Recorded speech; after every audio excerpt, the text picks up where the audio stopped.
4 point charges minus q, plus k and minus q are placed on y axis at y equals to minus 2d, minus d, dn plus 2d respectively.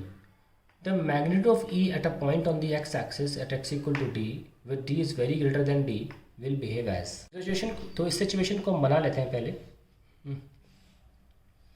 ये d है, ये 2d है, ये minus D और ये minus 2d है. सवाल कह रहा है कि माइनस 2d पर माइनस क्यू है और माइनस डी पर प्लस क्यू, फिर प्लस डी पर भी प्लस क्यू और प्लस 2d पर माइनस क्यू. सो कोई डिस्टेंस है d, काफ़ी दूर बताई जा रही है, जो d है काफ़ी ग्रेटर देन छोटा d है, तो हमें सॉल्व करना है. So let's find out for this one. दोनों प्लस हैं, दोनों दूर जाएंगे इस तरह से. अगर मैं थीटा ले लूँ तो आप देख सकते हैं कि ये वाला कॉम्पोनेंट हो गया, कॉस कॉम्पोनेंट जुड़ेगा, तो इसकी वजह से सॉल्व कर लेते हैं. पहले इसको हम दोनों को मिला के E1 मान लेते हैं. It will be K Q upon square root of D square plus D square, इसका स्क्वायर इनटू साइन तो कैंसिल हो गया, कॉस बच रहा है. Cos will be base upon hypotenuse. The base is capital D, hypotenuse is D square plus D square. So we get K Q capital D upon D square plus D square power 3/2. Similarly E2 निकाल लेते हैं. ज़रा solve करने की ज़रूरत है नहीं क्योंकि सब कुछ सेम ही है सिवाय डिस्टेंस के. चार्जेस माइनस क्यू हैं, ये इधर की तरफ होंगे ऐसे, दिस वे, ओके, ऐसे होंगे. और फिर से साइन कॉम्पोनेंट कैंसिल हो जाएगा और कॉस कॉम्पोनेंट बचेगा. और इसको हम अल्फ़ा मान लेते हैं, वह alpha is greater than theta. K Q into D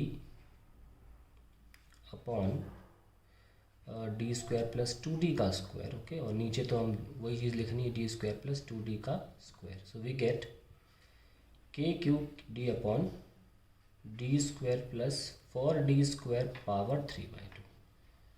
so we got the two electric fields like this. तो देखिए यहीं पर अगर मैं निगलेक्ट कर दूंगा तो दोनों सेम हो जाएंगे और ज़ीरो आ जाएगा आंसर. इसलिए यहाँ पे हम इसे निगलेक्ट नहीं कर सकते, छोटे d को d के सामने हटा नहीं सकते. ये भी के Q D by D Q हो जाएगा और ये भी के Q D by D Q हो जाएगा, के क्यू बाई डी क्यू हो जाएगा. तो ध्यान रखें यहाँ निगलेक्ट नहीं कर देना. तो इसको थोड़ा हमें अलग तरीके से सॉल्व करना पड़ेगा क्योंकि नेट ई जो आ रही है वो कैसे आएगी. पहले देख लीजिए, नीचे का डिनोमीटर यहाँ बड़ा है तो ये आंसर छोटा आएगा, तो net E will be E1 minus E2. थोड़ा ध्यान रखें इस बात का. के क्यू अगर ऐड करना होता, अपोजिट दिशा में नहीं होते ऐड, तो आप हटा के ऐड कर सकते थे, लेकिन अभी आप कुछ नहीं कर सकते, वो माइनस करने पर आंसर ज़ीरो आ जाएगा. ठीक है, सो के क्यू डी आप ये कॉमन ले सकते हैं और ब्रैकेट में 1 upon D square plus D square की power 3/2 minus 1 upon D square plus 4 छोटे डी स्क्वायर की पावर 3/2. हमें इसे सॉल्व ही करना पड़ेगा, तभी हमें ट्रेंड पता चलेगा कि इलेक्ट्रिक फील्ड का क्या ट्रेंड है. अब इसमें हम क्या कर सकते हैं, के क्यू डी जब भी ऐसे दिया हो ना, समझ लो बायनोमियल लगानी पड़ सकती है. तो यहाँ पे देखो, अगर हम डी स्क्वायर को बाहर लेकर आएंगे तो पावर के साथ बाहर आएगा, वो 2 से 2 कैंसिल और डी क्यूब बाहर आ जाएगा, डी क्यूब बाहर आ गया. और अंदर क्या लगेगा, अंदर D square by capital D square हो जाएगा, 1 plus D square by capital D square power 3/2. यही चीज़ हमने यहाँ भी करी है, 1 प्लस 2d अपॉन डी का होल स्क्वायर पावर 3/2. ओके, तो ये हमारा एक्सप्रेशन आ गया. अब एक कदम और चलते हैं आगे. के क्यू बाय डी स्क्वायर, क्योंकि हमने ये कैंसिल कर दिया है ना.